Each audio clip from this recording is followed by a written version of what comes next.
Good evening everyone, welcome to Maa Bhagwati classes. तो आज हम इस वीडियो में यूनिट 5 जो है हिस्ट्री का वो हम कंप्लीट करेंगे। ये लास्ट यूनिट है, ठीक है। तो सबसे पहले देखते हैं कि role of education in ensuring sustainable development. Sustainable development क्या है कि नेचुरल एंड ह्यूमन रिसोर्सेज को हम इस तरीके से यूज़ करें कि जिससे प्रेजेंट को भी वो उसका बेनिफिट मिले और फ्यूचर जनरेशन को भी मिले, ठीक है। ये बैलेंस करता है economic growth, social equality and environmental protection में।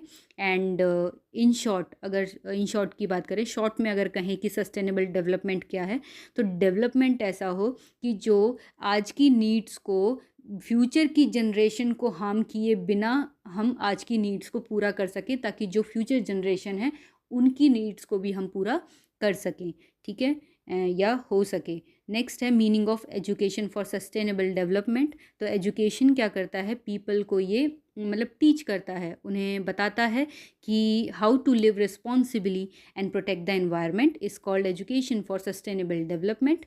एंड ये पीपल को हेल्प करता है ये समझने में कि how their action affect nature, उनके एक्शंस कैसे नेचर को अफेक्ट करते हैं, सोसाइटी या इकॉनमी को अफेक्ट करते हैं। तो उनको इस बात का ध्यान में मतलब ये बात ध्यान में रखते हुए उन्हें ये चीज़ रखना चाहिए कि उन्हें अपनी नीड्स को उस तरीके से पूरी करें कि फ्यूचर जनरेशन को भी वो मिले और नेचर को नेगेटिवली इम्पैक्ट ना पड़े, ठीक है, नेगेटिव इम्पैक्ट उन पर ना पड़े।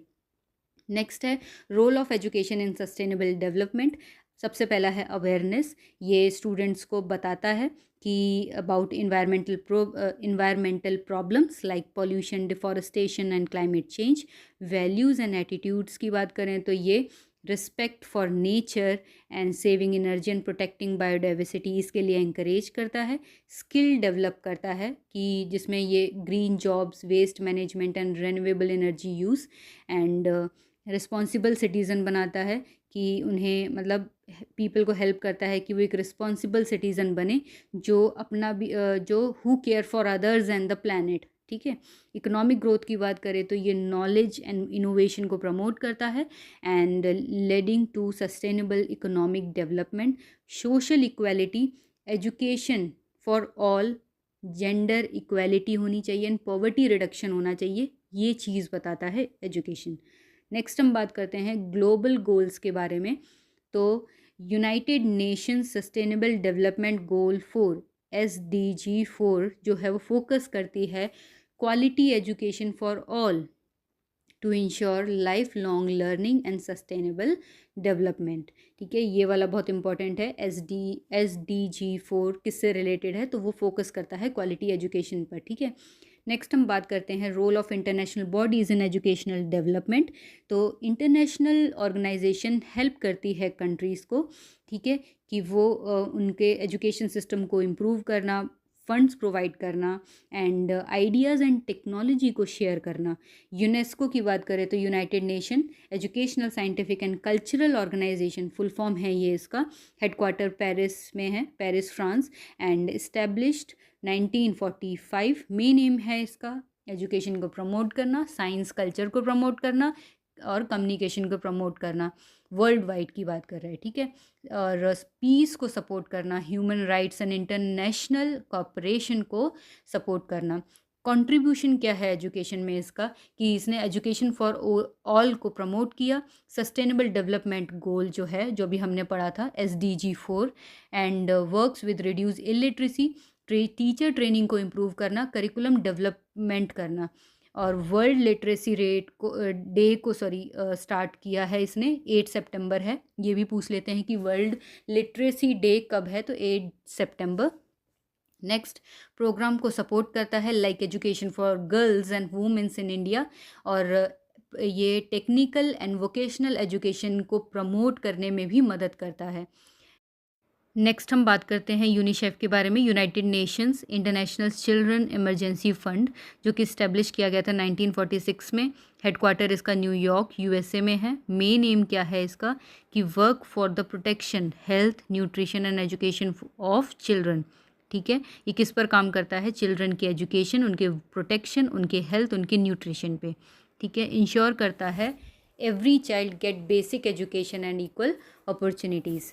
नेक्स्ट हम बात करते हैं कंट्रीब्यूशन टू एजुकेशन। क्या कंट्रीब्यूशन रहा है इसका? प्राइमरी एजुकेशन को इसने सपोर्ट किया है specially for girls and work for child rights, child protection and safe schools. Help किया है इंडिया को इन किस प्रोग्राम में? Sarva Shiksha Abhiyan, mid day meal and child health campaign. Focus किया है education during emergencies like disasters और कॉन्फ्लिक्ट। नेक्स्ट हम बात करते हैं WHO, world health organisation.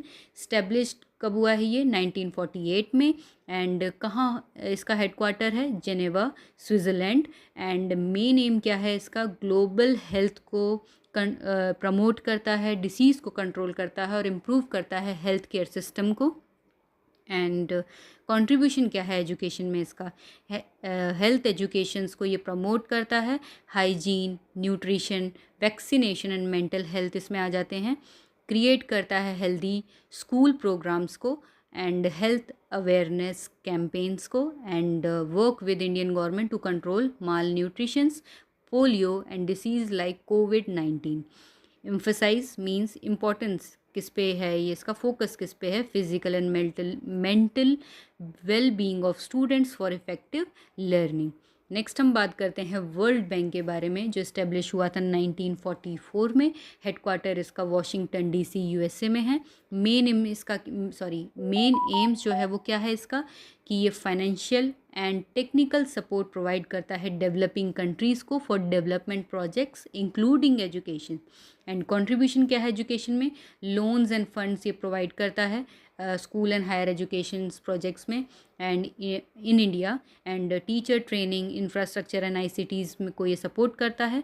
And programme में हेल्प करता है like Sarva Shiksha Abhiyan, mid day meal scheme and skill India mission. Promote करता है research and policy support for educational reforms.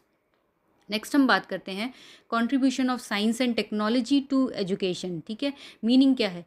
Science and technology have completely changed the way we learn and teach. They make education more interesting, fast and accessible to all. ठीक है, ये इसका meaning है। इसमें बताता है कि ये किस तरीके से साइंस एंड टेक्नोलॉजी ने हमें हर चीज़ में इजी कर दिया है और कितना ज़्यादा मतलब इंटरेस्टिंग बना दिया है सारी चीज़ों को एंड कन्वीनियंट भी। एंड कंट्रीब्यूशन क्या है? Contribution of contribution of science and technology का डिजिटल लर्निंग आया है। यूज़ ऑफ कंप्यूटर का यूज़, टैबलेट्स एंड स्मार्टफोन्स का हम यूज़ करने लगे हैं एजुकेशन में। Online classes, e-books and digital libraries भी है, जिससे जो लर्निंग है उसको उसने ईजी बनाया है। नेक्स्ट है स्मार्ट क्लासरूम की बात करें तो use of projectors, videos, animation and interactive boards making teaching more effective. Distance and online education की बात करें तो प्लेटफॉर्म्स आ गए हैं स्वयं। ठीक है, ये तो आपने पढ़ा ही होगा। NPTEL and Byju's, Coursera allow students to study from anywhere. And ठीक है, एंड जो educational TV and radio programs है उसको भी लेकर आए, जिसमें चैनल लगा है ना, जैसे दूरदर्शन, ज्ञान दर्शन। ठीक है, ये सभी चीज़ आ गई है एजुकेशन को प्रमोट करने के लिए रिमोट एरियाज़ में। Virtual and augmented reality, making learning real and practical, specially in science and engineering. Artificial intelligence भी आ गया है। डेटा एनालिटिक्स टीचर्स को हेल्प करता है ये स्टूडेंट की प्रोग्रेस को समझने के लिए, लर्निंग पैटर्न्स को समझने के लिए। रिसर्च एंड इनोवेशन आ गया है। ग्लोबल कम्युनिकेशन भी हो गया कि जो टेक्नोलॉजी है वो टीचर्स एंड स्टूडेंट्स को वर्ल्ड वाइड कनेक्ट कर रही है through video conferencing and global collaborations. And next है एडवांटेजेस क्या है इसका? कि ये quality and accessible of education, मतलब एक्सेसिबिलिटी और क्वालिटी को ये इम्प्रूव करता है एजुकेशन में। लर्निंग इंटरेक्टिव एंड इंजॉयबल, मतलब एक तरीके से लर्निंग को ये इंटरेक्टिव भी बनाता है और इंटरेस्ट के साथ चीज़ें सीखते हैं। ठीक है, सब जो स्टूडेंट्स हैं। और सेल्फ लर्निंग और क्रिएटिविटी को एनकरेज करता है। टाइम को रिड्यूस करता है और डिस्टेंस बैरियर्स जो होते हैं उसको ये हटाता है, उसको ओवरकम करता है। चैलेंजेस क्या हैं इसके?